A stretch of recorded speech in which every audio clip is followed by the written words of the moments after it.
Dr. Marcus Sullivan's arthritic hand froze on the doorknob, his bourbon tumbler slipping from nerveless fingers as the desperate scratching intensified. Through the storm-lashed window, lightning illuminated what waited on his porch, a massive German shepherd performing compressions on a motionless puppy, her bloodied paws pumping frantically against the tiny chest. It wasn't random. The dog's movements were precise, medical, trained. Tom Wheeler stumbled backward from his kitchen window next door, his coffee mug shattering against worn linoleum. "Sweet Jesus, Marcus has company!" The old forest ranger's hands shook as he reached for his radio, watching the shepherd push her dying baby toward Marcus's door, two more puppies huddled beneath her belly, their eyes reflecting pure terror in the porch light. Marcus saw the faded collar, the barely visible words that made his chest constrict. "If found, call Sarah, 911. Sarah, his Eleanor's middle name, the one she'd used for her veterinary work, the name that died with her 5 years ago. "Open the goddamn door!" Tom's voice crackled through the storm. What was Eleanor's dog doing here? And why now? The cabin hadn't seen life in months. Dust motes danced in the amber light from a single lamp, settling on surfaces that Martha would have never allowed to accumulate such neglect. Dr. Marcus Sullivan sat hunched at the kitchen table, surrounded by the detritus of a life in collapse. Unopened mail stamped "Final Notice," empty prescription bottles that once held pain medication, and a half-empty bottle of Maker's Mark, Martha's favorite, saved for their anniversaries, now his only companion. At 68, Marcus looked a decade older. The hands that once performed miracles in pediatric operating rooms now trembled with a persistent shake he blamed on age, but knew came from the bottle. His medical license, revoked after Eleanor's death, lay buried somewhere beneath foreclosure notices from Cascade Bank. 3 months behind on payments, but what did it matter? The cabin had been Eleanor's sanctuary, her place to train therapy dogs and heal from the harsh realities of emergency medicine. Now it stood as a monument to everything he'd lost. The storm that raged outside matched the tempest in his chest. 2 years since COVID stole Martha from him in a sterile hospital room where he couldn't even hold her hand. 5 years since Eleanor died on his operating table, her heart giving out during what should have been routine surgery. The review board called it an unforeseeable complication. Marcus called it murder. His hands, his failure, his daughter's life ebbing away while he stood helpless, all his expertise worthless against whatever poison coursed through her veins.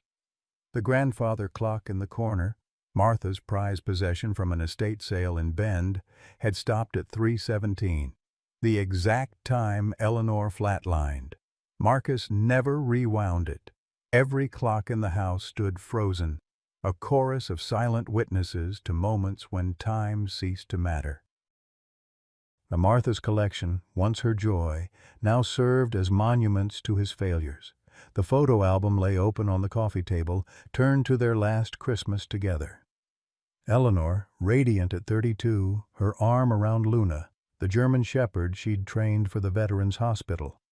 Martha, still healthy then, laughing at some joke Tom Wheeler had told. Marcus himself, captured mid-smile, unaware that in 11 months he'd be planning 2 funerals and drinking himself toward a third. His phone, one of the few things still functioning, showed 17 missed calls from Tom.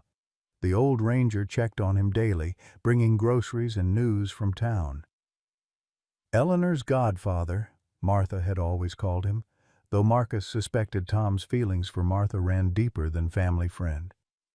It didn't matter now. Nothing did. The empty pill bottles told their own story. Ambien for sleep that never came.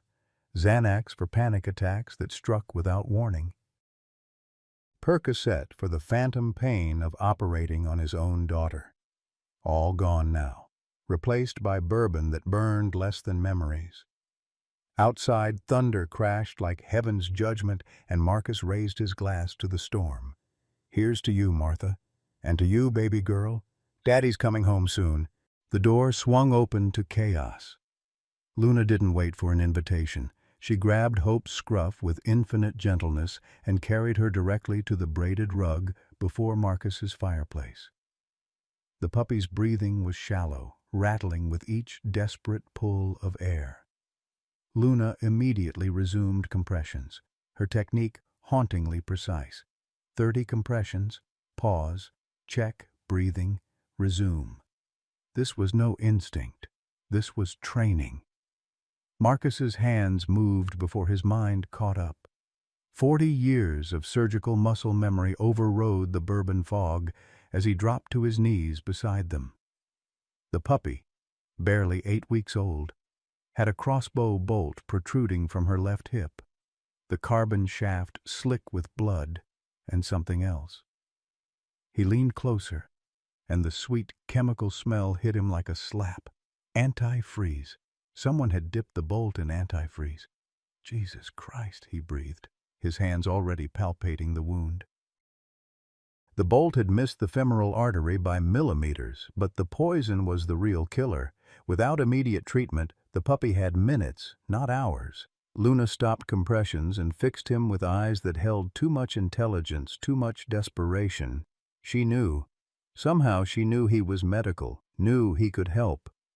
Her 2 other puppies, Courage, larger and protective, and Faith the runt, huddled in the doorway, soaked and shivering. The tremor in Marcus's hands intensified.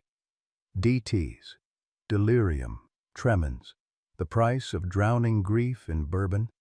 He clenched his fists, willing them steady, but they betrayed him as they had in those final moments with Eleanor. The room spun slightly, withdrawal and adrenaline creating a nauseating cocktail. "Eleanor's bag," he muttered, stumbling toward the hall closet. She'd left it here after her last visit, full of veterinary supplies for weekend emergencies. His fingers fumbled with the latch, sending supplies scattering across hardwood floors. Expired.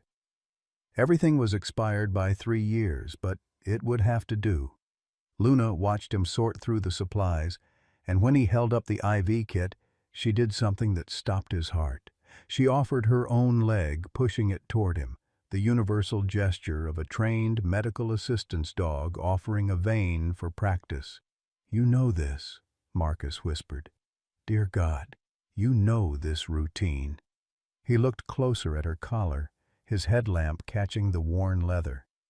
Sarah, Eleanor's middle name, yes, but also her secret identity when she did underground rescue work, saving dogs from fighting rings. The memories crashed back. Eleanor's late-night calls about emergency extractions, her refusal to give details, her insistence that some fights were worth having even if they were dangerous. Working by feel more than sight, Marcus inserted the IV into Hope's tiny leg. His hand shook, but muscle memory guided the needle home. Luna moved to help, using her body to steady the puppy, applying gentle pressure exactly where needed.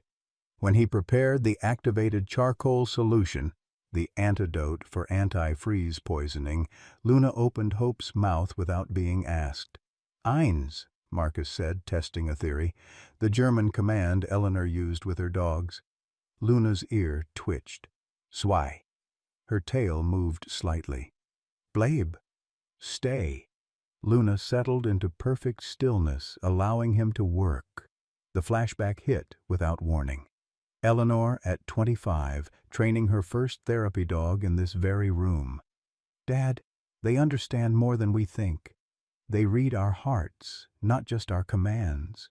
Her laugh echoing off these walls, Luna, then just a puppy herself, learning to detect seizures in pediatric patients. The storm hammered against windows as Marcus worked. Remove the bolt carefully, checking for barbed edges.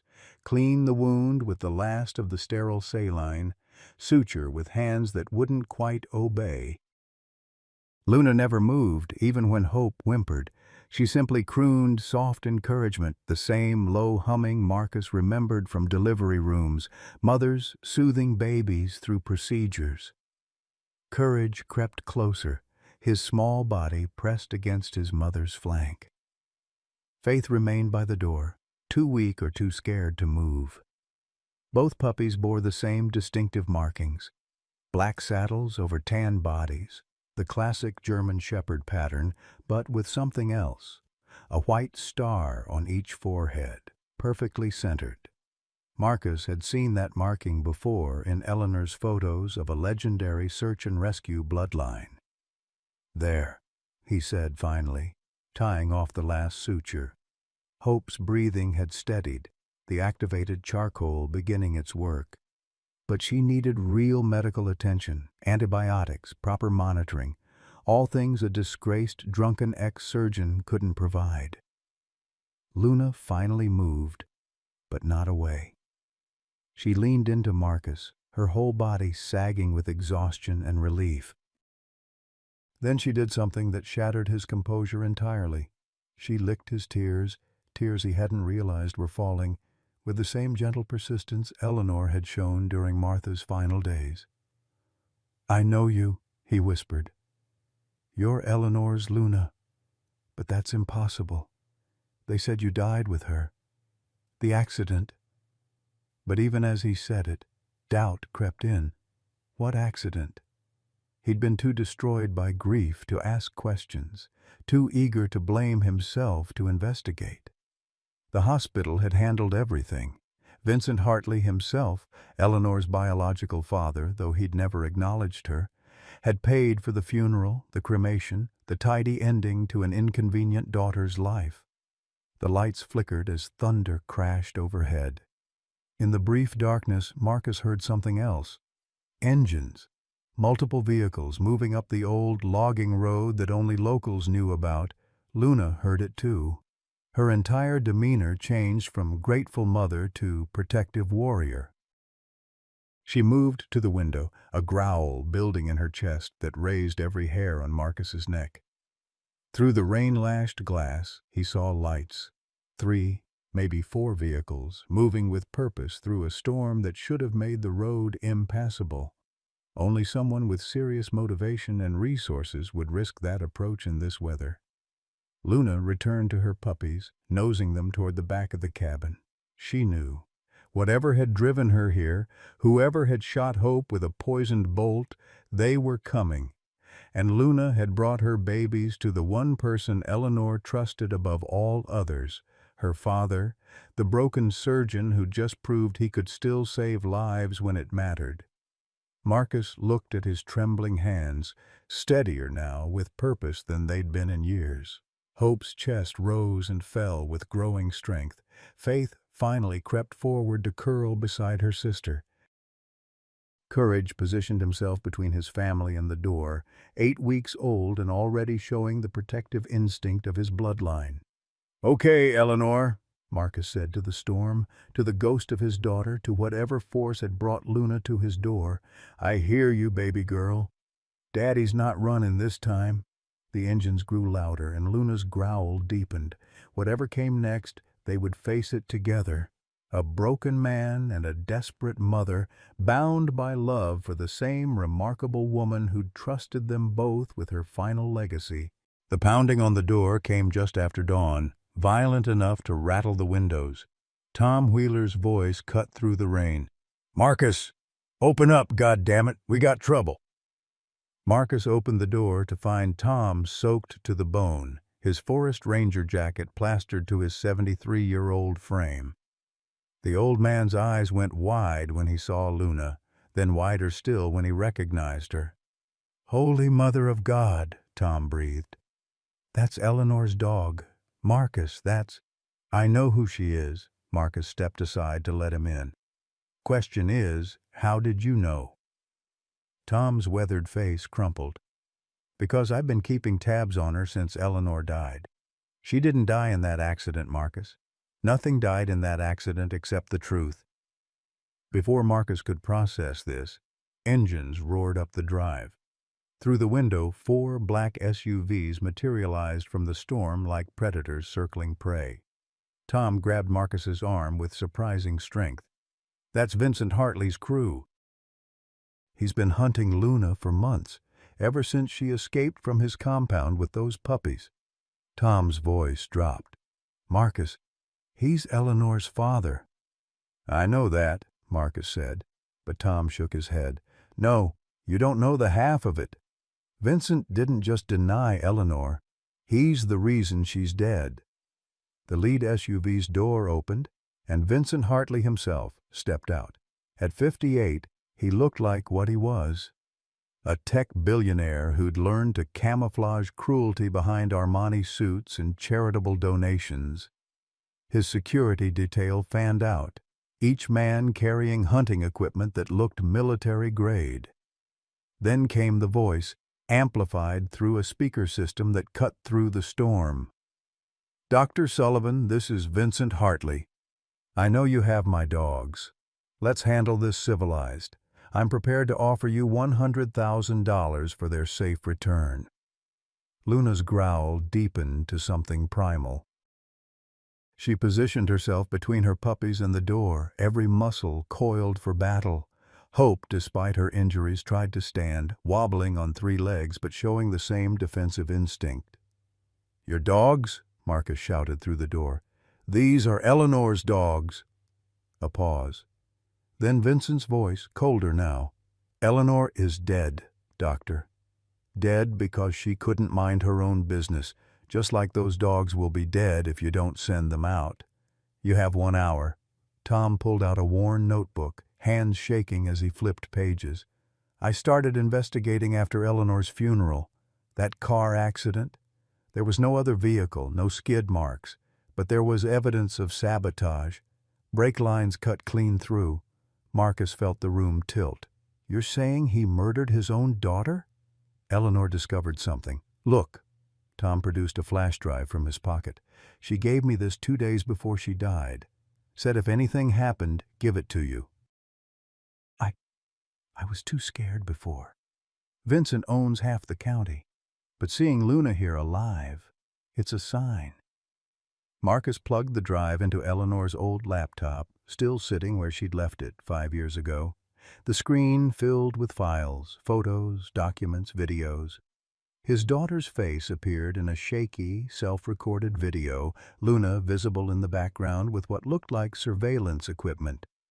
"Dad?" Eleanor's voice filled the cabin, and Marcus had to grip the table. "If you're watching this, something's happened to me. I'm sorry I kept this from you, but I had to protect you. Vincent Hartley, my biological father, he's not just corrupt, he's evil." The video showed documentation of a massive dogfighting ring with Vincent at its center. Not just any dogs. German shepherds bred specifically for aggression, their protective instincts perverted into violence. The losers were killed. The winners were bred. "And the puppies?" "He sells them," Eleanor continued, her voice breaking. "To private military contractors, to drug cartels, to anyone who wants a weapon with teeth. But Luna and her mate, they were different. They came from the old lines, the ones bred for protection, not persecution. I couldn't let him corrupt that bloodline." More files revealed the scope, financial records showing millions in offshore accounts.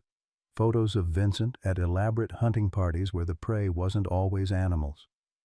And then, the revelation that stopped Marcus's heart. Vincent's son hadn't died from a wild dog attack. He'd died from neglect, locked in a room with fighting dogs while Vincent attended a business meeting. The official story was fabricated, the real dogs destroyed, and Vincent's hatred of the species born from his own failure as a father. "He found out I was gathering evidence," Eleanor's recorded voice continued. "He came to my clinic last week, offered me money to disappear. When I refused, he said something about how disappointing it was that his only child turned out to be just like her bleeding heart mother. Dad, I'm scared, but I can't stop. These dogs, Luna especially, they represent everything good we've lost. If something happens to me, save them. Please." The video ended with Eleanor hugging Luna, the dog's tail wagging, unaware of the tragedy approaching. Outside, Vincent's voice returned, edges fraying. "Dr. Sullivan, you should know something about your daughter. She was a thief. She stole valuable property from me. Those dogs are worth more than your miserable life. But I'm trying to be reasonable here." "Reasonable?" Marcus found his voice, found his rage. "You murdered her." "I eliminated a problem," Vincent replied with chilling calm. "Just like I eliminated her whore mother when she tried to blackmail me 20 years ago. Martha was smart. She kept her mouth shut. Eleanor should have learned from her example." The words hit like physical blows. Martha hadn't just known about Vincent being Eleanor's father, she'd been threatened into silence. All those years of careful distance, of Eleanor wondering why her biological father ignored her existence, of Martha's sad smiles when the subject arose, they'd lived under Vincent's sword their entire lives. Tom checked his rifle, movements practiced despite his age. "Blake Morrison, Vincent's number 2. He's got doubts. I've seen it. Boy served with Eleanor in Afghanistan before she went medical. He doesn't know the whole truth about her death." As if summoned, a younger voice joined Vincent's on the speaker. "Mr. Hartley, sir, maybe we should reconsider. This storm's getting worse, and if the old man won't cooperate—" "Shut up, Blake. You're paid to follow orders, not think." Luna moved to Marcus's side, pressing against him the way she'd been trained to do with patients in distress. Her message was clear. "I'm here. We're together. Eleanor brought us together." Marcus looked at the puppies. Hope standing despite her pain, Courage growling in perfect imitation of his mother, Faith hiding but watching everything with intelligent eyes. These weren't just dogs. They were Eleanor's last mission, her final stand against the man who'd denied her life and ultimately taken it. "Tom," Marcus said quietly, "Eleanor's journal mentioned something about Luna being pregnant when she rescued her. Said the sire was special, a military dog who'd saved a school full of children before being retired." Tom nodded grimly. "Ajax. He died defending those kids from a shooter. These pups carry his bloodline. Heroes bred to heroes. That's why Vincent wants them. Imagine what he could corrupt that into." The pieces clicked into place. Vincent didn't just want to eliminate witnesses. He wanted to possess and pervert the bloodline Eleanor had died to protect, to turn Ajax's heroic legacy into weapons for the highest bidder. 40 minutes, Doctor." Vincent's voice crackled through the storm. "After that, we're coming in, and I promise you, what happened to Eleanor will seem merciful compared to what happens to those who steal from me." Marcus looked at Luna, at her puppies, at Tom standing ready despite his years. His hands weren't shaking anymore. The bourbon fog had lifted, replaced by something he hadn't felt in 5 years. Purpose. "Eleanor, baby," he whispered, loading the rifle Tom handed him. "Daddy's not letting him win this time." Luna seemed to understand. She touched her nose to the laptop screen, to Eleanor's frozen image, then turned to face the door. Whatever came next, they would face it as Eleanor would have, together, protecting what mattered, refusing to bow to evil wrapped in expensive suits. The clock on the wall, the only one Marcus had allowed to keep running, ticked toward Vincent's deadline. Outside, the storm raged on, but inside the cabin a different tempest was building, one that had been 5 years in the making, born from a daughter's courage and about to be unleashed by a father's love. The first step was barricading. Marcus and Tom worked with the efficiency of men who'd survived enough winters to know that preparation meant survival. They pushed Eleanor's old oak desk against the front door, wedged her bookshelf against the windows. Luna seemed to understand their intent, using her powerful jaws to drag smaller furniture into defensive positions while keeping the puppies corralled in the cabin's center. "She's military trained," Tom observed, watching Luna create clear sightlines while blocking vulnerabilities. Eleanor must have continued her canine training. Marcus found Eleanor's emergency supplies in the hall closet, not just medical equipment but tactical gear, night vision monoculars, motion sensors, even a small cache of ammunition. His daughter had been preparing for this day. "Marcus," Tom said quietly, checking his rifle. "I need to tell you something. The night Eleanor died, she called me. Said she was being followed." "I told her she was paranoid, told her to call the police." His voice cracked. "I failed her." "We all failed her," Marcus replied, testing the generator. "The storm had knocked out main power an hour ago.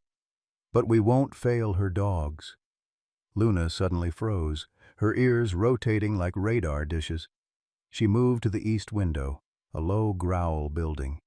Through the rain, Marcus saw movement. Vincent's men establishing a perimeter, professional, methodical, treating this like a military operation. The laptop chimed.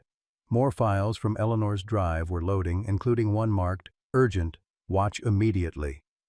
Marcus clicked play, and his daughter's face filled the screen again. But this time she was in scrubs, exhausted after surgery. "Dad, I'm recording this at the clinic. It's 3 a.m. and I just saved another one. Luna helped me extract 12 dogs from Vincent's compound tonight, all pregnant females carrying Ajax's bloodline." She held up documentation. "I have proof he's been experimenting with aggression enhancement, drugs, surgical modifications, psychological torture. He's trying to create attack dogs that can't be called off, can't be rehabilitated, weapons that only understand killing." The video showed kennels filled with scarred German shepherds, many missing eyes or ears, the price of losing fights. Then, a separate section with pregnant females, including Luna, heavily guarded and clearly valuable. "But Luna's special," Eleanor continued. "She bonded with Ajax before his death. Vincent doesn't know this, but Ajax wasn't just brave, he was brilliant. His intelligence markers were off the charts. Combined with Luna's medical training, their puppies could revolutionize therapy dog programs, PTSD treatment, search and rescue. That's why I had to get her out." A door slammed in the video. Eleanor's face went white. "Someone's here. Dad, if anything happens, the puppies are the key. Vincent will come for them. Don't let him corrupt Ajax's legacy. I love you." The screen went black. Marcus's hands clenched into fists. His daughter hadn't died in a random accident. She'd died protecting the future, these puppies, this bloodline, the chance for dogs to be healers instead of weapons. Luna patted over with something in her mouth. Eleanor's journal, hidden behind the water heater where only someone who knew her habits would look. Marcus opened it to the last entry. "Tonight's the night. Tom's agreed to be my backup, but I haven't told him everything. Can't risk Vincent finding out. Luna's puppies are due any day. Ajax's last gift to the world. I've documented everything, backed it up in 3 locations. If Vincent wants a war, I'll give him one. But these dogs will be free. Love you, Dad. Take care of Mom. E." The journal contained detailed notes about each rescued dog, their trauma, their recovery. Luna featured prominently how she'd been specifically trained to detect medical emergencies, how her intelligence surpassed even Ajax's in some areas, how she'd saved 3 children from drowning during a flood response. Tom's radio crackled. "All units be advised, major storm system intensifying. Recommend immediate evacuation of low-lying areas. Bridges closing in 1 hour." "That's our emergency frequency," Tom said. "Vincent must be jamming the others, but it also means he's trapped here too. Those bridges are the only way out." Marcus felt a grim satisfaction. Vincent's wealth couldn't buy him immunity from nature's fury, but it also meant they were all locked in together. No escape, no rescue, just the storm and whatever violence was coming. Blake Morrison's voice cut through on the speaker. "Dr. Sullivan, this is Blake Morrison. I served with Eleanor in Kandahar. I didn't know about her death until recently. Mr. Hartley says she stole from him, but that doesn't sound like the woman who saved my unit. Can we talk?" Vincent's voice immediately overrode. "Morrison, maintain radio discipline." "Sir, with respect, maybe we should—" The transmission cut to static. Luna had moved the puppies again, this time to Eleanor's old room. Hope was stronger now. The antifreeze counteracted, but still weak. Courage stayed by her side, while Faith nursed eagerly, already showing the resilience of her bloodline. But it was Luna's behavior that caught Marcus's attention. She was creating a defensive position, but also an escape route. The old laundry chute Eleanor used to smuggle rescued dogs in and out. She's done this before, Marcus realized. Eleanor must have drilled her on extraction protocols. The laptop revealed more videos. Eleanor documenting Luna's pregnancy, her certainty that these puppies would be special. One video showed Ajax himself, a magnificent shepherd with scars telling stories of service. The footage was from a ceremony where he received a medal for saving 37 school children from an active shooter, taking 4 bullets in the process. "This is what Vincent wants to corrupt," Eleanor's voice narrated. "This nobility, this sacrifice. He sees it as weakness to be eliminated. But Ajax's puppies will carry his heart, not just his genes." Thunder crashed overhead and the lights flickered. Through the window, Marcus saw Vincent's men moving closer, but something was wrong with their formation. They kept looking back at their vehicles, agitated. Blake Morrison stood apart, clearly arguing with another man. Tom squinted through his scope. "Something's spooking them, and it ain't us." That's when they heard it, a sound that made Luna's head snap up and her tail wag for the first time since arriving. A deep, rhythmic barking from the forest. Then another, and another. A chorus of German shepherd voices rising above the storm. "The others," Marcus breathed. "Eleanor's other rescues, they're still out there." The laptop showed a file labeled Pack Protocol. Eleanor had been establishing safe houses throughout the forest, places where rescued dogs could hide if the compound was compromised. She taught them to respond to Luna's alpha call, to protect each other. Luna moved to the window and released a howl that seemed to come from her very soul, long, mournful, but with an undertone of command. The forest erupted in response. Dozens of voices, all German shepherds, all answering their alpha's call. Vincent's men were panicking now. These weren't pets or strays. These were traumatized fighting dogs, trained for violence, but given a chance at redemption by Eleanor. Now they were returning to protect Luna and her puppies. "Fall back to the vehicles!" someone shouted over the radio. "We're outnumbered!" "Stand your ground!" Vincent roared. "They're just dogs!" But Blake Morrison was already moving, not back to the vehicles but toward the cabin. He carried no weapon, hands raised. "Dr. Sullivan, I'm Blake Morrison. I need to tell you something about Eleanor." "Morrison, you take another step and you're fired," Vincent threatened. Blake kept walking. "Fire me then, court-martial me. I don't care. That woman saved 18 soldiers in Kandahar. She stayed in a hot zone to treat wounded civilians while taking fire. You think I'm going to help murder her dogs?" Through the rain, more shapes emerged from the forest, not attacking but forming a perimeter around the cabin. German shepherds of all colors and sizes, some bearing fighting scars, others showing the lean build of runners, all focused on the threat to their alpha. Luna made a soft whining sound, and Hope tried to stand again. This time she succeeded, limping to the window. The other dogs saw her, injured, young, but standing, and their defensive posture intensified. Vincent appeared in the clearing, no longer hiding behind his men. His face was twisted with rage. "Those are my dogs, my property. I spent millions creating them." You spent millions torturing them, Blake countered, still approaching the cabin.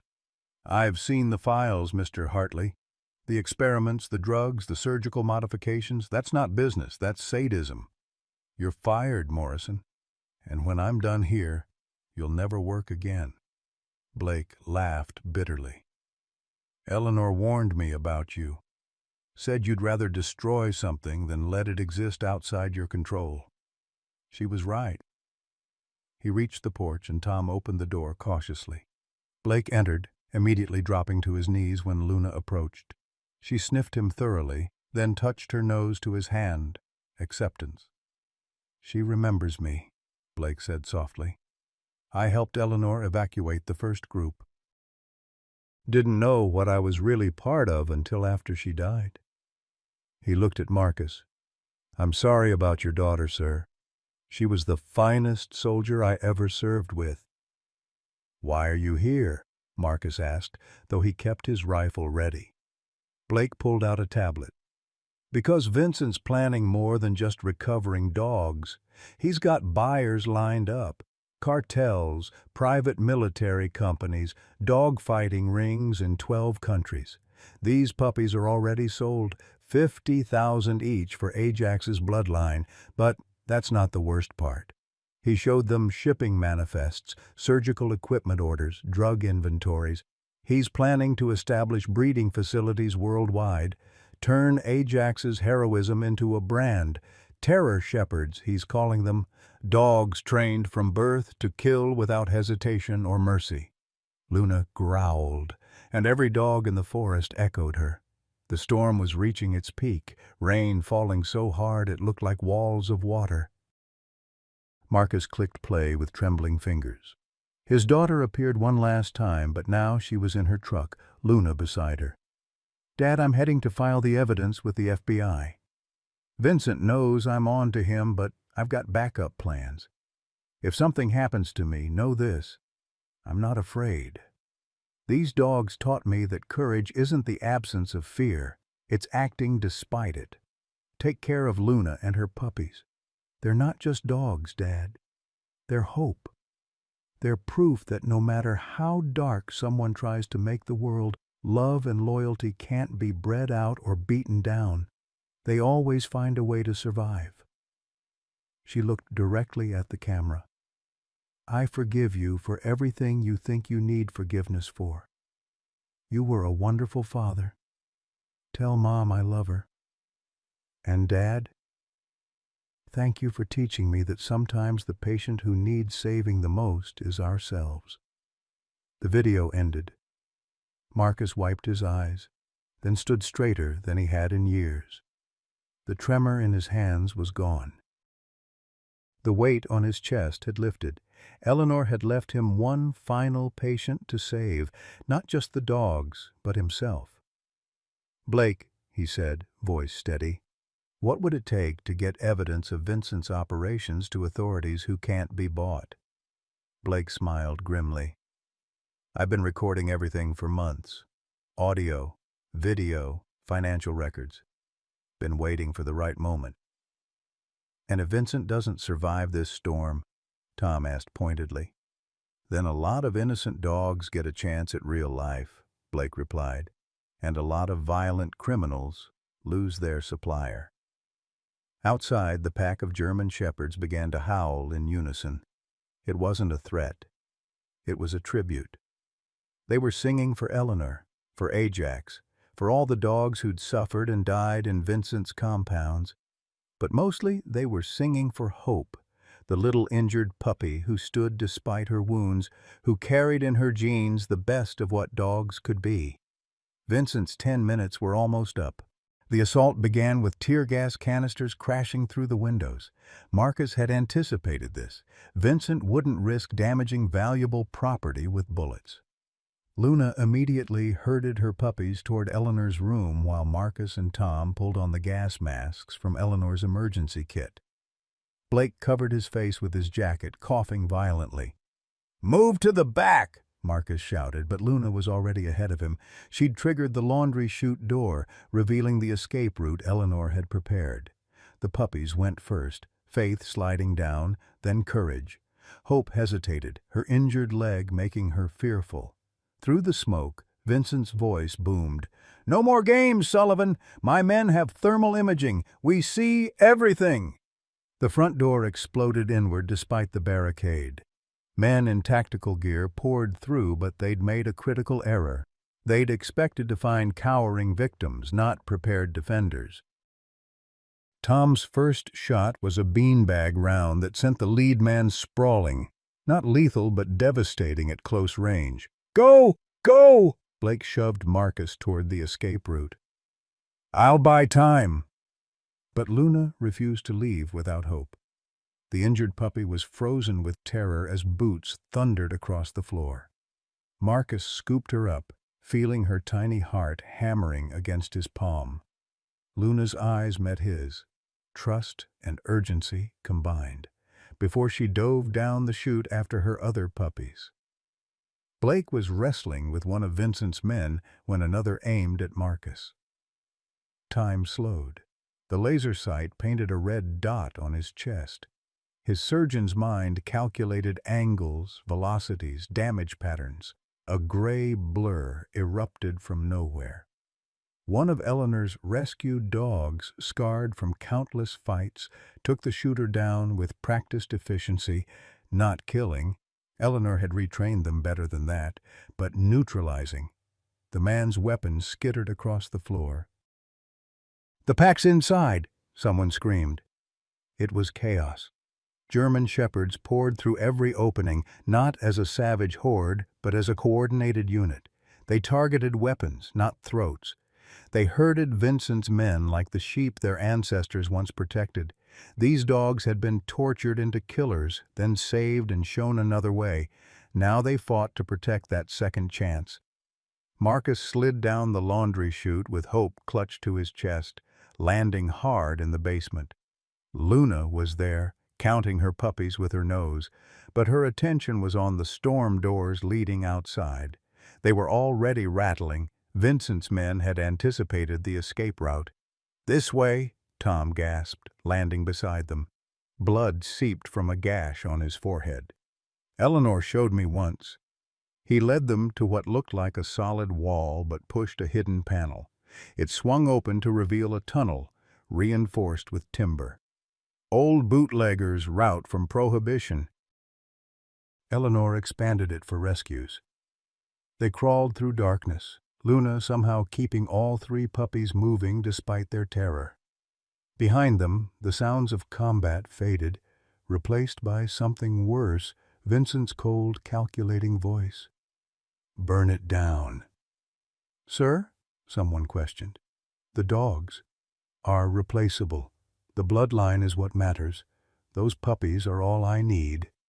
Marcus felt rage like surgery, precise, cutting, necessary. This man had killed his daughter for trying to save lives. Now he'd burn down her sanctuary, destroy the dogs she'd died protecting, all for profit. They emerged in the tool shed 50 yards from the main cabin. Through the rain, flames were already visible, licking at Eleanor's home despite the storm. The rescued dogs were fleeing, but several lay still, Blake among them, unconscious or worse. "We need to get to the vehicles," Tom wheezed. His age was showing now, the burst of adrenaline fading, but Luna had other plans.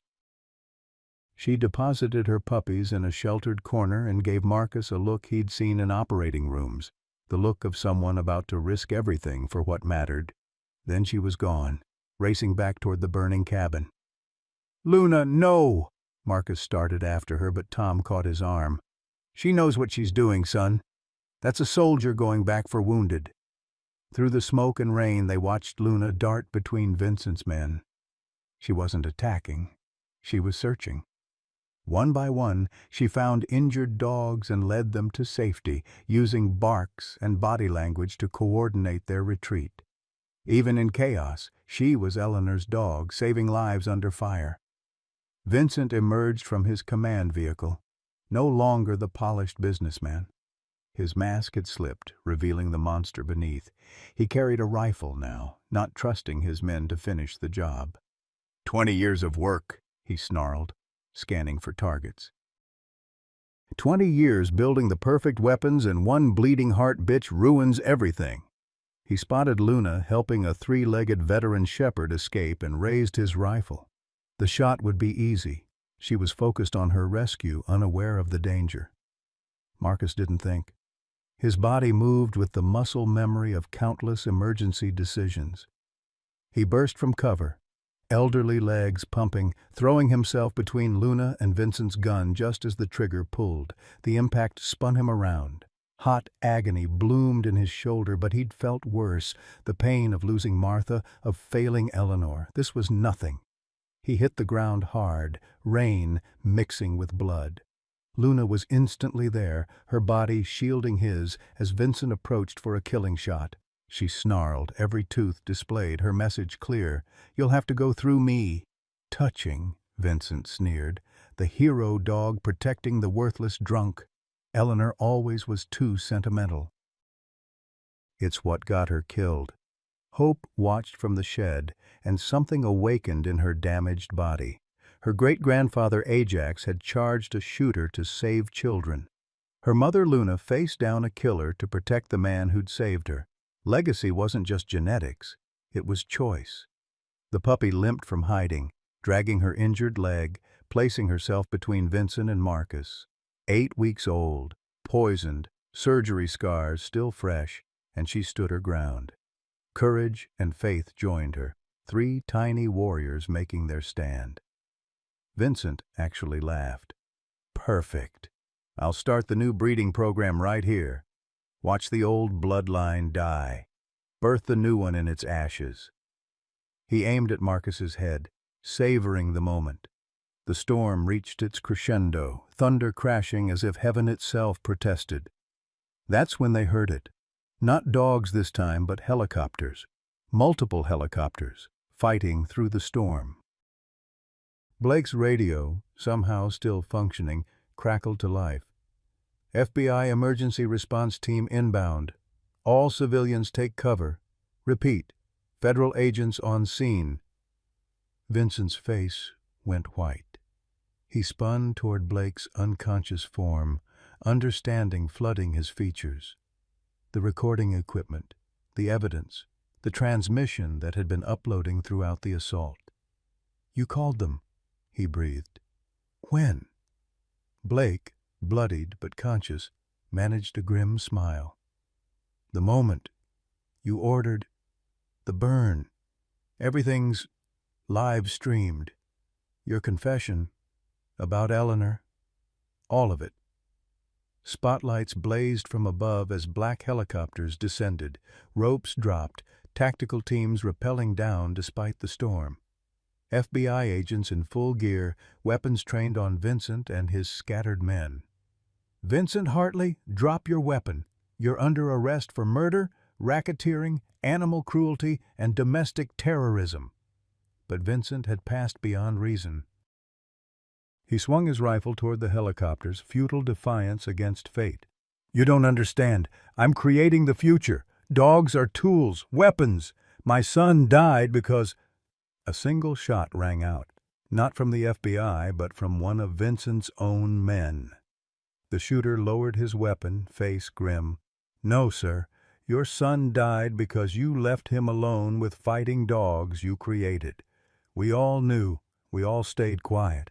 But watching you try to kill puppies, even we have limits." Vincent crumpled, his reign of terror ending not in glory but in betrayal by those he'd corrupted. He lay in the mud, rain washing away his blood as surely as time would wash away his legacy of cruelty. Marcus pressed his hand to his shoulder wound, feeling the familiar burn of damaged tissue. But Luna was there, applying pressure with her paw exactly where training had taught her. Around them, FBI agents were securing the scene, medics rushing toward the injured. "Sir, we need to get you to a hospital," a young paramedic said, but Marcus's attention was on the puppies. Hope had collapsed after her defiant stand, the stress too much for her injured body. "Her first," Marcus gasped. "The puppy. Poisoned earlier. Antifreeze." The medic looked confused until her partner, an older woman, understood. He's a doctor. He's triaging. She knelt beside Hope, checking vitals with professional efficiency. Weak, but stable. You did good work with limited supplies. As they loaded Marcus onto a stretcher, Luna refused to leave his side. The FBI commander approached, removing her helmet to reveal a face Marcus recognized from Eleanor's photos. Agent Sarah Chen, she introduced herself. Eleanor was my informant.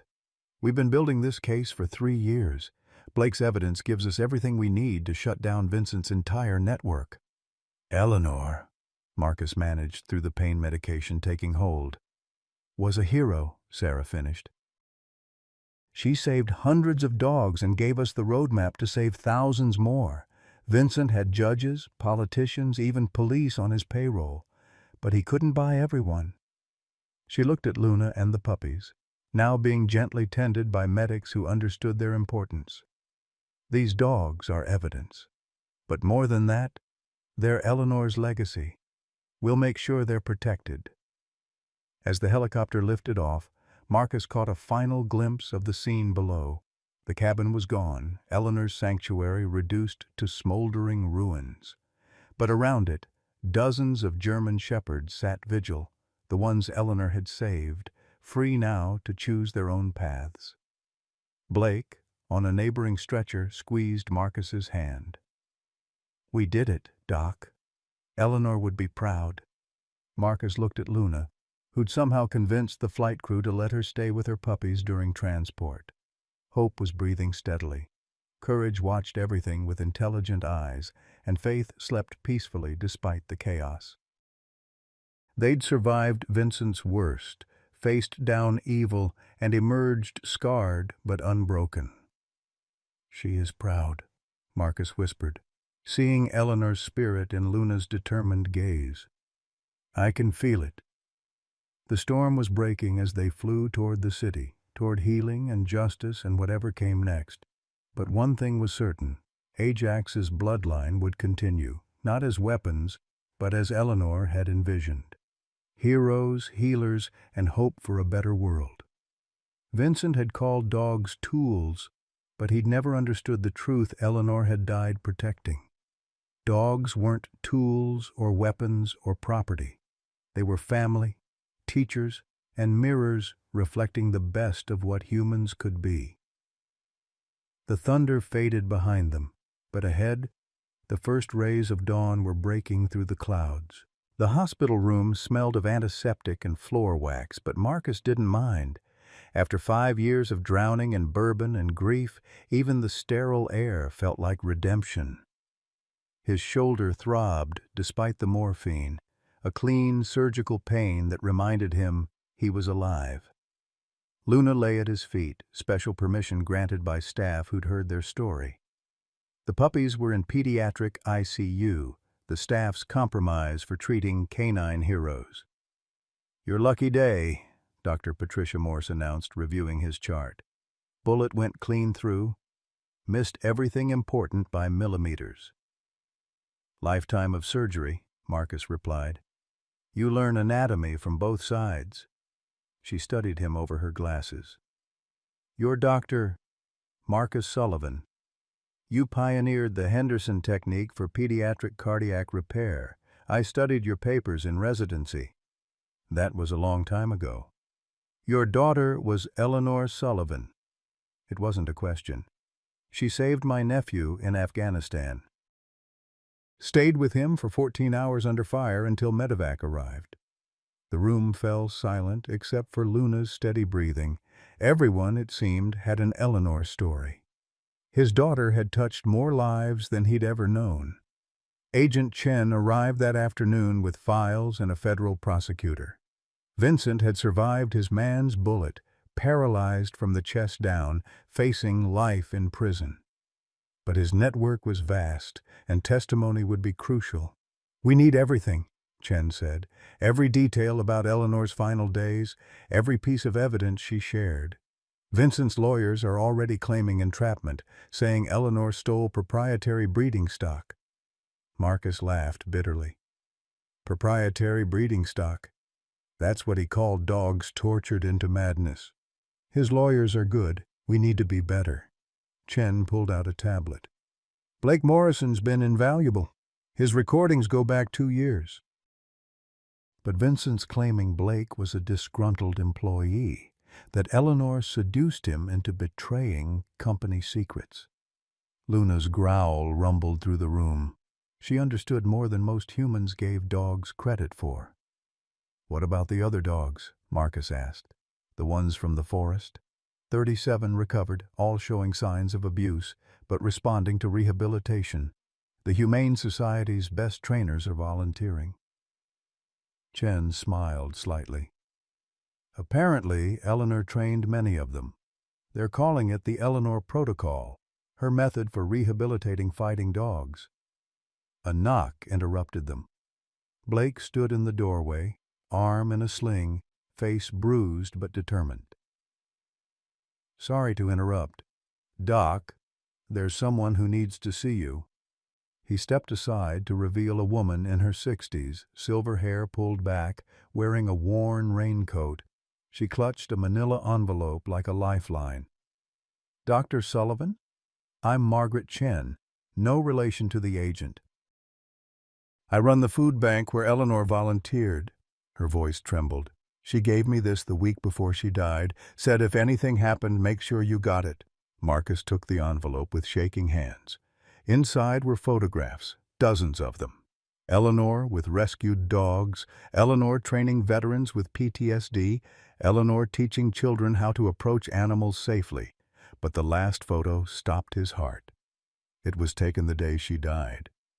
Eleanor stood with Luna and a man Marcus didn't recognize, elderly, wearing a clerical collar. In Eleanor's arms was a document, adoption papers. "That's Father Miguel," Margaret explained.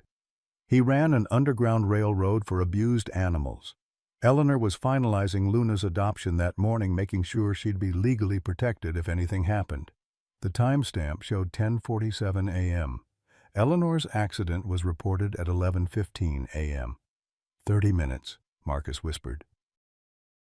"She had 30 minutes between signing these papers and—" "There's more," Chen said gently.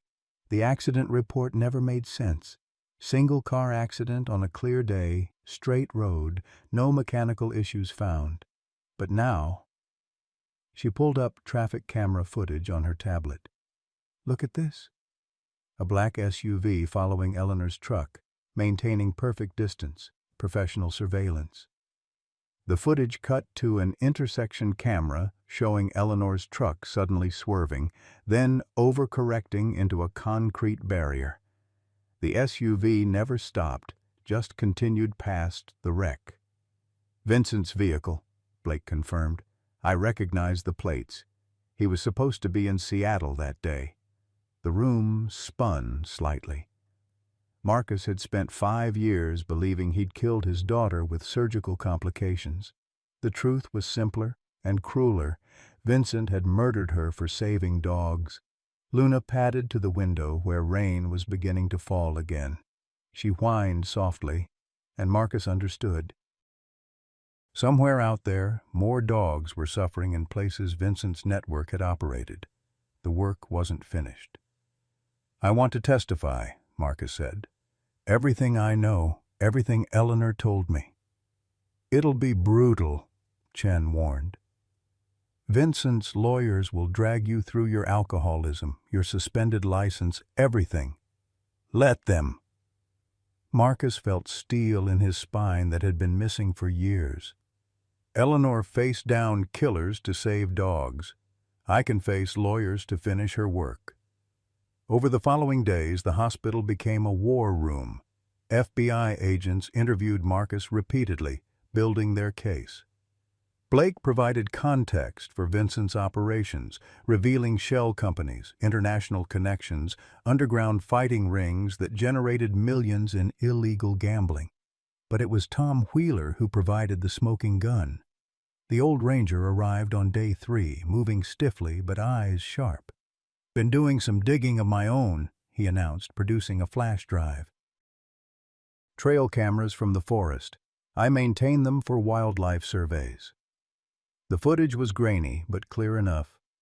Vincent's vehicles entering the forest at night, returning with trailers, dogs being transported, and most damning, Vincent himself, inspecting a shipment of young German shepherds, discussing prices with buyers. April 15th, Tom pointed out. Day Eleanor filed her first report. She must have followed them, seen this. But the most emotional moment came when Hope was finally stable enough to visit.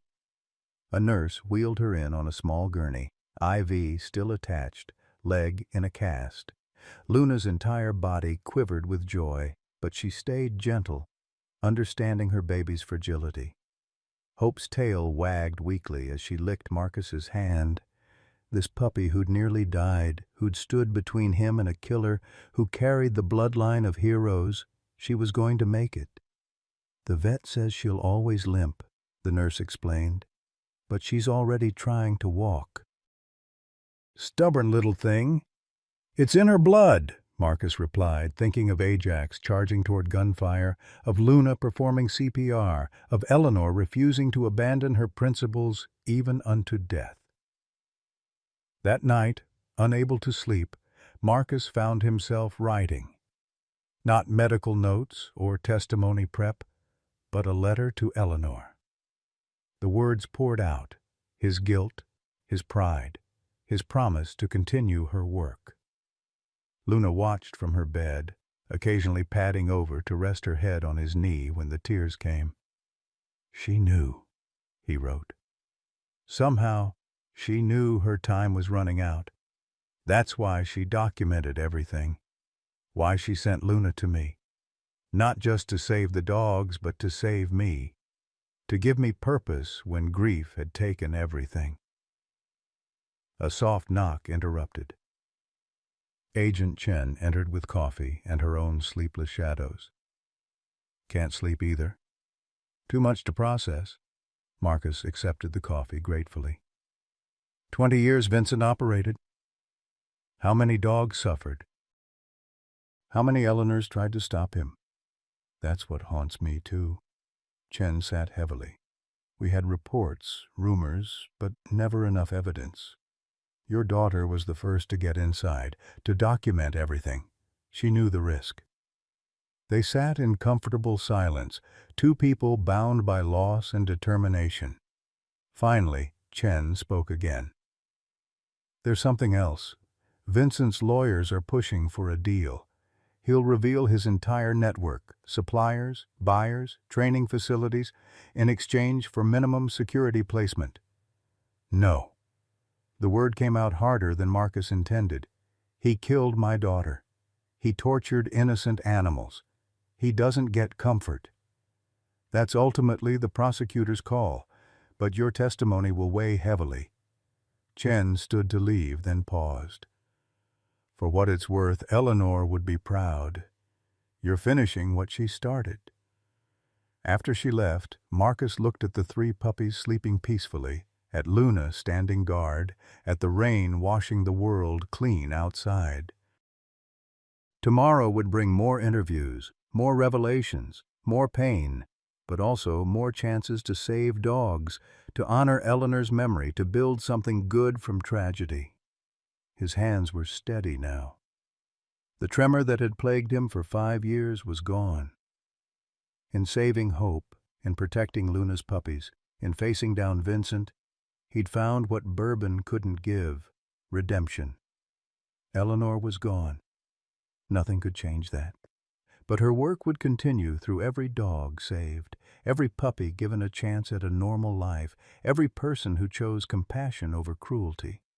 The storm had passed, but its aftermath would reshape everything. The revelation came from the last place Marcus expected, Vincent's own computer, recovered from the burned cabin. FBI techs had worked for days to extract data from the damaged drives, and what they found changed everything. You need to see this, Agent Chen said, entering Marcus's hospital room with a laptop and an expression that mixed triumph with horror. Luna immediately sensed the tension, positioning herself between Marcus and the door. On the screen was an email thread dating back 6 years. Vincent writing to a contact named Dr. Richardson about Project Terminus, a breeding program designed to create German Shepherds with heightened aggression but shortened lifespans. They burn out after 3 years, Vincent had written, perfect for clients who want disposable weapons, no long-term care costs, no retirement concerns, just pure, concentrated violence with an expiration date. Marcus felt bile rise in his throat. He was engineering them to die? It gets worse. Chen clicked to another file. This is from 5 years ago, the day before Eleanor's accident. The email was from Eleanor to Vincent, sent from a dummy account. I have everything, every dog you've tortured, every puppy you've condemned to early death. The FBI has copies. It's over, Vincent. Sign the confession I've prepared, or spend your life in prison. Vincent's response, sent 1 hour before Eleanor's death. You always were too much like your mother, self-righteous to the end. Problems require solutions, Eleanor. You've made yourself a problem. The smoking gun, premeditated murder in writing. But the true shock came from a video file, encrypted and hidden deep in the system. Chen warned him before playing it. This is hard to watch. The video showed a younger Vincent in what looked like a medical facility. On the table was a German Shepherd, clearly pregnant. Vincent was speaking to someone off-camera about genetic modifications, about creating programmable aggression through prenatal chemical exposure. The dog on the table was Luna. My God, Marcus breathed. Luna, hearing her name and his tone of horror, pressed closer, her warm weight against his leg a comfort. She was his first test subject for the Terminus project, Chen explained. But something went wrong, or right, depending on perspective. Instead of heightened aggression, Luna developed heightened empathy, enhanced intelligence, the ability to read and respond to human medical distress. The video continued. A young woman entered the frame, arguing with Vincent. Though her back was to the camera, Marcus recognized the voice immediately. Eleanor, probably just out of vet school, discovering what her biological father was doing. You're torturing pregnant dogs, Eleanor's voice cracked with fury. This is monstrous. This is science, Vincent replied coldly. Evolution through intervention. If you can't stomach progress, leave. I'm taking her. Eleanor moved toward Luna. You can't stop me. I own her. I own all of them. Vincent's voice dropped dangerously. And I own you, whether you admit it or not. Your mother took my money for 20 years. You exist because I allow it. The video cut off abruptly, but Chen had more files.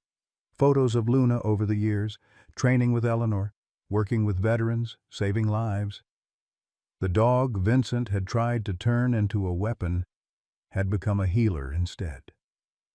This changes our entire case, Chen said. Vincent wasn't just running fighting rings.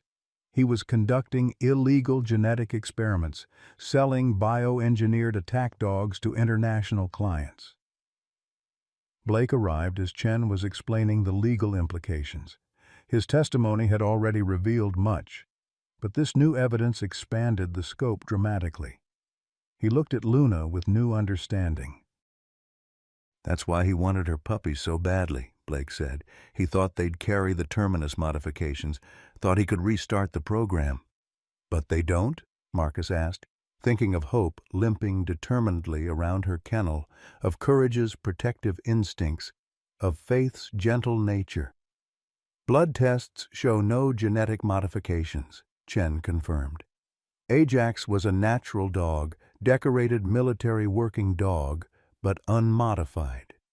The puppies are exactly what Eleanor hoped, a clean bloodline from 2 extraordinary but natural parents. Tom Wheeler had been quietly listening from the doorway. Now he stepped forward, his weathered face grim.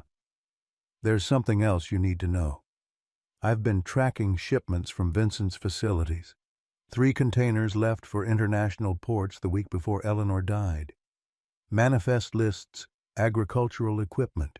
NT, we know better. Modified dogs, Chen said, already distributed worldwide. The weight of it settled over the room. Vincent's cruelty had spread far beyond Oregon, beyond even America. Somewhere in the world, dogs engineered to suffer were being used as weapons. "We can track them," Blake said. "I have contacts in private military companies. Some of them thought they were buying trained dogs, not genetically modified time bombs. They'll cooperate to avoid liability." Marcus looked at Luna, who gazed back with those impossibly intelligent eyes. She'd survived Vincent's worst, helped Eleanor save countless others, and ultimately led to his downfall. But her survival was an accident. How many others hadn't been so lucky? "I want to help," Marcus said, "not just testify. I want to help track down these dogs, get them proper care." "That's a massive undertaking," Chen warned. "International law, extradition treaties, diplomatic immunity in some cases." "I don't care." Marcus felt the old surgical determination flooding back. "Eleanor started this. I'll finish it." Over the next hours, they developed a plan. Marcus would establish a foundation in Eleanor's name dedicated to finding and rehabilitating Vincent's victims. Blake would use his military connections to locate modified dogs. Chen would pursue legal channels to shut down any remaining operations. But first, there was Vincent to face. The man himself was being wheeled into the FBI's secured medical facility when Marcus arrived. Paralyzed, facing life in prison, but still radiating arrogance, like a toxic aura. His eyes found Marcus immediately. "The drunk surgeon," Vincent said. "How's the shoulder?" "I meant to aim higher." "How's the spine?" Marcus replied evenly. "Your own man had excellent aim." Vincent's facade cracked slightly. "Betrayed by inferiors. Story of my life. First that bitch Martha, then Eleanor, now Blake. None of them understood vision." "Your vision was torturing dogs." "My vision was evolution." Vincent's control shattered completely. "Do you know what it's like to lose a child to animals? To see your son torn apart because dogs are still wolves underneath? I was making them better, controllable, predictable." "You were making them suffer," Marcus said quietly. "Your son died because you left him alone with traumatized animals you created. You've spent 20 years punishing innocent dogs for your own failure as a father." Vincent lunged forward in his wheelchair, only to be restrained by guards. "Don't you dare!" "Eleanor was your daughter," Marcus continued. "Brilliant, compassionate, dedicated to healing. Everything you weren't. And you killed her for it." "She was weak, just like her whore mother." Spittle flew from Vincent's lips. "I offered her everything, money, power, a place in my empire. She chose dogs over dynasty. She chose you over me." There it was, the core of Vincent's rage, not ideology or vision, but simple, pathetic jealousy.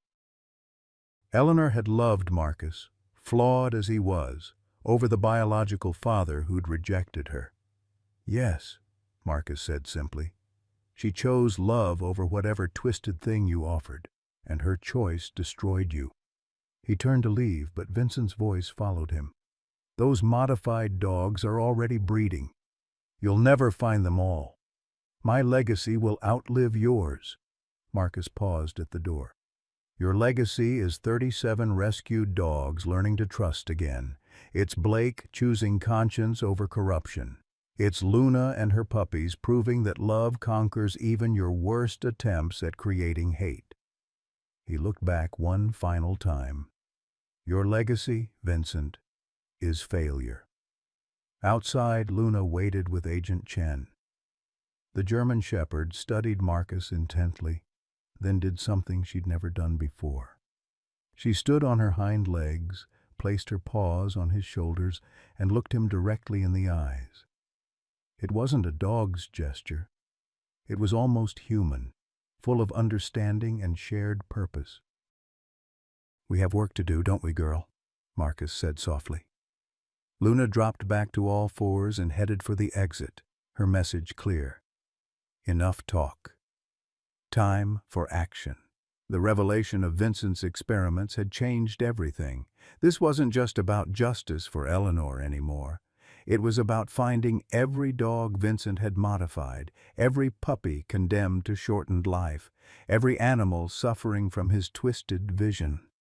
Marcus thought of Hope, fighting through her injuries with impossible determination, of Eleanor, spending her last years saving dogs despite the danger, of Luna, transformed from victim to hero through nothing more than love and proper care. Vincent was wrong. His legacy wasn't the weapons he'd created. His legacy was the army of people now united to undo his damage, one rescued dog at a time. 6 months later, Marcus stood in the renovated barn that had become Eleanor's haven. Sunlight streamed through new windows, illuminating rows of kennels, not cages, but comfortable spaces where rescued German shepherds learned to trust again. The insurance money from the cabin, Vincent's seized assets allocated by the court, and donations from around the world had transformed this place into everything Eleanor had dreamed of. Hope limped across the training yard, her gait uneven but determined. Despite the permanent damage to her hip, she'd become the star of their therapy program. Today, she was working with Timothy, an 8-year-old boy who hadn't spoken since witnessing his father's death in Afghanistan. Hope approached slowly, reading his body language, then gently placed her head in his lap. "Good girl," Timothy whispered, his first words in 6 months. Marcus had to turn away, overwhelmed. These moments, small miracles Eleanor would have celebrated, happened daily now. Courage had joined the county search and rescue team, his intelligence and Ajax's heroic bloodline making him exceptional at finding lost hikers. Last week, he'd located an elderly woman with dementia who'd wandered into the forest. Faith, the smallest, had surprised everyone. She'd become Marcus's constant shadow and unofficial therapy dog. Her gift was sensing his dark moments before they arrived, interrupting grief spirals with perfectly timed interventions. Martha would have loved her gentle persistence. "Doc Sullivan?" Blake approached, no longer the conflicted security chief, but the Foundation's director of operations. The transport from Romania just arrived, 6 dogs from one of Vincent's European facilities. They walked to the intake area where Luna was already working. She'd become their canine ambassador, helping traumatized dogs understand this place was different. She approached each newcomer with the same patient authority she'd shown raising her puppies. The Romanian dogs were heartbreaking, scarred, aggressive, confused. But Luna simply sat among them, calm and centered, until their panic subsided. One by one, they began to mirror her relaxed posture. Marcus had seen it dozens of times, but it still amazed him. Eleanor had been right. Dogs read hearts, not just commands. "We've located another facility in Colombia," Blake reported. "Local authorities are cooperating. Should have 12 more dogs by month's end." The numbers were staggering. Vincent's network had spread to 17 countries, hundreds of modified dogs sold to the highest bidders. But for every horror story, there was redemption. Military contractors, horrified to learn their dogs were genetically sabotaged, had become allies. One private security firm had donated $500,000 after their modified dogs were successfully rehabilitated. Tom Wheeler arrived with his daily delivery, not supplies this time, but visitors. A young couple emerged from his truck, the woman holding a small urn. "Dr. Sullivan?" she said nervously. "I'm Rachel Morrison. This is my daughter, Lily. Sergeant Eleanor Sullivan saved her life in Kandahar." Marcus's breath caught. Another Eleanor story. Another life touched. "Lily was 2 when the market bombing happened," Rachel continued. "Eleanor ran through active fire to reach her. Stayed with her for hours, keeping her stable with almost no supplies. We named our second daughter Eleanor. She held out the urn. Lily passed from leukemia last month. Her last wish was for her ashes to be scattered where Eleanor's dogs live. She said angels should be together. Through tears, Marcus led them to the memorial garden, a peaceful space overlooking the valley where Eleanor used to train. A statue stood there now, donated by the veterans she'd helped, Eleanor kneeling beside Luna, both facing the sunrise. The inscription read, "Healing has 4 legs and an infinite heart." As they scattered Lily's ashes among the wildflowers Eleanor had planted years ago, hope appeared. The puppy, no longer small but still carrying her injury with dignity, sat quietly beside the grieving mother. No training had taught her this. It was simply who she was. That evening, Marcus updated the Foundation's blog. Their way of showing Vincent's remaining associates that love triumphed over their cruelty. Photos of rescued dogs learning to play, videos of successful adoptions, stories of healing. The comment section overflowed with support from around the world. One comment stopped him cold. "My husband bought a protection dog 3 years ago. Now I understand why Max ages so fast. Please help us." Another terminus dog, another life to save. Marcus forwarded it to Blake, then walked outside where Luna waited. Together they made their rounds, checking on each dog, ensuring gates were secured, water bowls filled. At the memorial garden, Marcus paused. "We're doing it, baby girl. 1 dog at a time, just like you wanted." Luna leaned against his leg, and in the distance a chorus of howls rose. Not mournful, but joyful. Voices of the saved calling to the sky, promising the lost that rescue was coming. Tomorrow would bring new challenges, more damaged dogs, more of Vincent's victims to heal. But tonight, in this place built on Eleanor's dreams and sustained by her spirit, hope had 4 legs and plenty of room to run. At 68, Marcus Sullivan thought his story had ended with his daughter's death and his wife's passing. But God had other plans. They arrived at his door as a desperate German Shepherd mother with 3 dying puppies. Sometimes our greatest purpose comes when we think we have nothing left to give. Marcus discovered that healing doesn't always come from forgetting our pain, but from transforming it into something meaningful. Eleanor's haven now saves hundreds of dogs because one broken man chose to answer the door during a storm. Like Marcus learned, it's never too late to become the person your loved ones believed you could be. Martha always said, "The Lord works through creatures great and small," and she was right. These rescued dogs didn't just save themselves. They saved Marcus, too, proving that purpose and joy can find us even in our darkest winter. Today, Marcus walks with Hope, the puppy who survived against all odds, both of them limping but moving forward together. Their scars tell a story not of defeat, but of choosing love over surrender. What unexpected blessing has knocked on your door lately? When did an animal teach you something profound about resilience or faith? Share your story below. Your words might be the hope someone else needs today.